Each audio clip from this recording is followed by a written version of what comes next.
Hello everybody, today I'm going to be showing you the top 3 Uber Uniques for all builds and how to farm them, as well as tricks to make it easier for you to get Stygian stones and mats. So let's go ahead and hop on into it.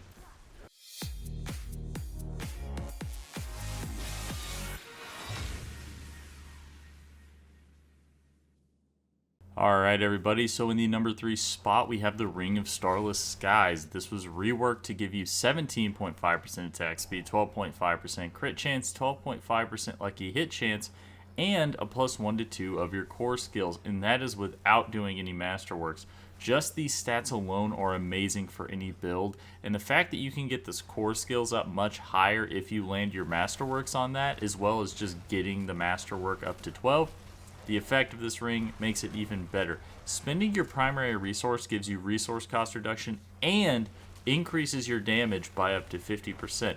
This ring can work in almost any build, and virtually every build is going to want to run it unless for whatever reason the spot would actually make them lose more than 50% damage and they don't value that resource cost reduction, because even though it says only 50% damage, if you are running a core skill, it's actually much more than that. Every rank in a skill is worth roughly 5%, so if you get this up to the max, which I believe is 6 or 7, you're actually gaining 80 to like 85% damage out of this, so it's just absolutely a fantastic find.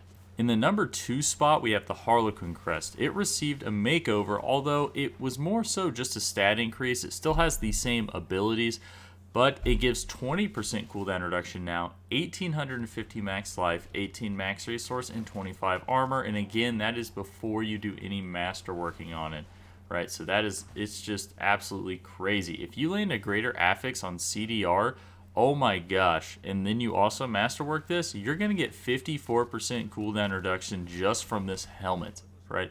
The power it gives is it gives you 20% damage reduction and a plus 4 ranks to all skills. This is truly a masterpiece of an item. Builds that can run this are few and far, builds that can't run this are few and far between. This is typically the best helmet for most builds if you can find it. Now, it's really not as hard as you think to get Uber Uniques this season, and I'll be going over why later on, but this is something that you definitely want. I'm actually really sad because as a companion druid player, I actually end up losing a lot of damage by running this, but most people will not at all. In the number 1 spot, we have Tyrael's Might. If you are having trouble surviving, then oh boy, do you want this, I promise you. It gives you a whopping 29% damage reduction when it's just Masterworked 12. And if you hit all 3 of the Masterwork increases at ranks 4, 8, and 12, it's going to go all the way up to 44%. If you were somehow lucky enough to get a greater affix on it, you will get 54% damage reduction. Insane. Not only that, you get 24% move speed, 87% resistance to all elements, and 10.9% increase to your maximum resistance caps when you're at 12 out of 12 Masterworks. It completely removes any need to worry about, stats, like resist all stats on your gear. Just wild. This will turn you into a turbo tank, no problem. Then, when you're at full life, your skills are going to unleash a Divine Barrage, dealing damage. So if you're a spammy build, then you are going to love this. And again, builds that can't run this are few and far between. In fact, most builds can utilize this with Harlequin Crest as well, because Harlequin Crest gives so much armor now, and because you don't have to worry about all resist with this piece of gear, you can put armor in your jewelry slots if you're lacking armor for some more cool tech. The main thing that would stop you from running both is if you were in a situation where you wore unique pants or doing something like that, so you weren't able to get to your armor cap because you're just replacing too many things. So keep that in mind to make sure you still get to your 9230 armor cap if you do find multiples of these and find them. But absolutely fantastic, and if you're really struggling to survive, you want this item for sure. So where do you find these Uber Uniques? It's actually easier to get the Uber Uniques than ever before. You just need to get a strong build together. If you're playing a Druid, I do recommend Companion Druid. It's a great bossing build. I actually have a guide on my channel if you haven't seen it. If you are playing Necromancer, Bone Spirit's pretty good. If you're playing Sorcerer, I want to say Lightning Spear is alright, but I know Firebolt Sork is a little a little off. So you might just go look around and see like what is going to be best for your class. I think Barbarian, it might be like Bash Barb, something like that. For Rogue, honestly, I think most of their builds are good at bossing. So Rapid Fire, Barrage, their marksman builds are just pretty crazy right now. And you actually need an Andariel's to even do like their so-called best build, which is like Andariel's Puncture Rogue. So yeah, keep that in mind. So, and then you just go and do Tormented Bosses. So all Tormented Bosses have been buffed this season. Andariel, Duriel, Grigor, Varshan, Beast in the Ice, Lord Zir, all of these now drop Uber Uniques when you do them on the Tormented version, which means they'll be level 200. All you need to do is go to the pit to get Stygian Stones, as well as, your Season Journey drops them. The Mother's Gift board will give you some, and then farm up the Stygian Stones there, because you will need one Stygian Stone to activate, the Tormented Bosses. So Andariel is going to take Sand Scorched Shackles that you get from Lord Zir, and Pincushion Dolls you get from Beast in the Ice. Duriel is going to take Mucus Slicked Eggs from Varshan and Shards of Agony from Grigor. Grigor takes Living Steel that you find in Helltide chests, or you can farm the Blood Maidens, to get massive amounts of cinders, so you can open up as many chests as possible. They have Living Steel chests in the Helltides.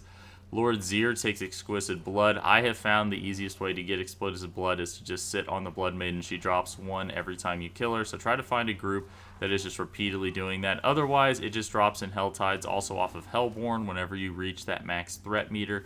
So that's another way to do it, but I have found the Blood Maiden's the easiest way to do that. Varshan takes Malignant Hearts. This is found from Whisper Caches and Grotesque Debtors. You can really do anything. Like if you go do world bosses, Debtors will spawn. You do Nightmare Dungeons, sometimes Debtors will spawn. I honestly have always just had a lot of hearts, and I've never actually focused on doing them. So just go around, do Whispers, do stuff like that. And you can also do Whispers inside of the Helltide, so keep that in mind. So if you just go to Helltide and you do the Whispers inside of the Helltide, you'll end up stacking up a decent amount of hearts. Beast in the Ice takes Distilled Fear, which you get for completing tier 30 plus Nightmare Dungeons. You should get a bunch of these naturally while leveling characters. My recommendation is just level characters in Nightmare Dungeons, and that should be how you get the majority of your Beast in the Ice mats. Stygian Stones are going to be found from completing your Seasonal Journey, the Mother's Gift board, and from running the pits. You can also get them in the materials cache found in the Infernal Hordes. These are going to be the things that are the hardest to get. Run the pits repeatedly, or do Infernal Hordes repeatedly, or do this trick I'm going to show you, because now I'm going to show you guys the way. This is kind of the cheat code, if you will, on how to get all of this stuff easily. So this trick is it's called trading. Like, that's it. I know it's a wild it's a wild thing, but I'm going to show you how to do it pretty efficiently. So if you complete your Seasonal Journey, you're going to get 9 Stygian Stones in that cache. You're also going to get a few from the Mother's Gifts board. So if you use that to be your initial, amount to do Tormented Bosses, you can group up with 4 players and do a rotation, so you can get tons of gear. Now, you do not have to be in a 4-player group. I know some people are going to be like, oh, I don't want to play in a 4. That's fine. You don't have to be. Just know that you're just going to get less items, but since you're going to get, I think 12 Stygian Stones, I forget exactly what the amount is, but you'll get 12 in total, and every Tormented Boss you kill is going to drop almost a whole entire inventory of Legendaries, right? They're also going to drop 4 or 5 Uniques typically, so not Uber Uniques, but regular Uniques, and then you'll have the chance at the Uber Uniques. So what you're going to want to do with this gear is to not destroy the gear you don't need. You need to go onto a website called Diablo.trades, and you're going to want to find the uniques that you have and the legendaries that you have that are tradable and that people want that you're not using. So the good uniques you get, go to Diablo.trade, post the item on Diablo.trade by taking a screenshot. You drop it in, it'll automatically put the stats in for you. You will be surprised what people want. For example, I sold a Crown of Lucian for 100 million gold.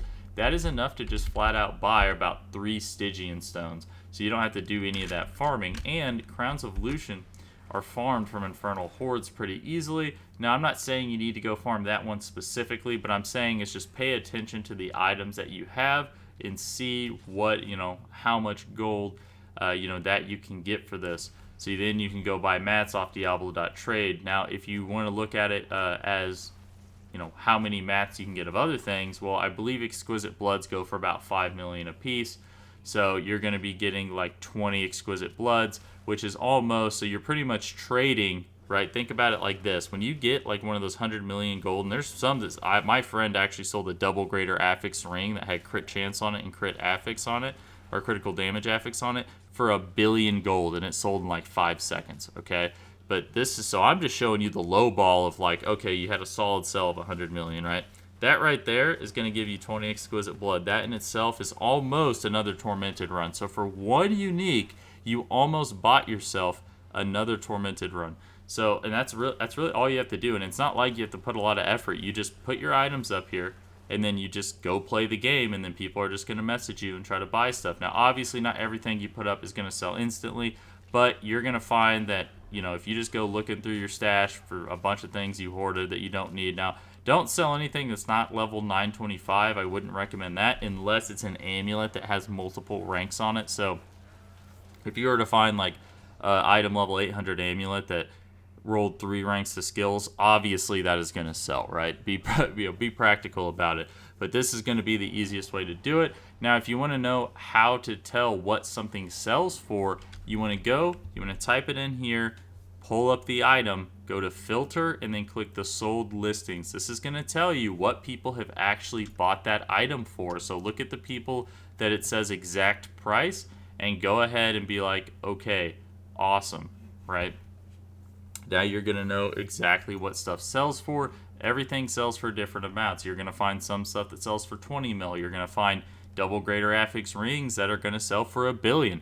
You're going to find all kinds of stuff. But when you utilize the trading aspect of the game, you can literally never farm again and only just do the stuff that you want in the game if you're smart about it from the beginning. So just remember this. You can do this in virtually any season going forward. It doesn't matter if you have not done this. I highly recommend you start. I really don't farm that much anymore because I just buy mats. Don't get me wrong. I do still get materials just from naturally leveling up characters and doing stuff like that. But I seldomly am like, okay, let's go and, you know, hard farm this one mat. I'm just more like, oh, I want to go do this boss. I'm going to go buy a bunch of the material now off of Dabble.trade, and I'm going to go do it. So, you know, keep that in mind. And again, you can do this trick solo with Stygian stones that you get from the season journey and jumpstart your selling. It won't be as abundant gear because keep in mind when you get into a rotation, if one tormented boss gives you like a whole bag of gear, well, you do that with 4 people, you're getting, you know, just an absolute ton of uniques, absolute ton of legendaries. Like I have just a whole, I went and did some rotations. I have like a whole stash full of uniques that I'm just gonna go throw up and try to sell. Yeah, but keep that in mind. It's a pretty nice trick. But that's how you are going to get the, or I guess that's going to be the most efficient way for you to get mats. All right, guys, well, that's going to do it for this video. I hope you enjoyed it. This has been my kind of guide on Uber uniques, you know, the best ones, and how you can go about getting any of them, even if you want an Uber unique that I did not list here. But anyways, guys, thanks for watching. Like, subscribe if you want to see more, and I'll see you next time. Thanks.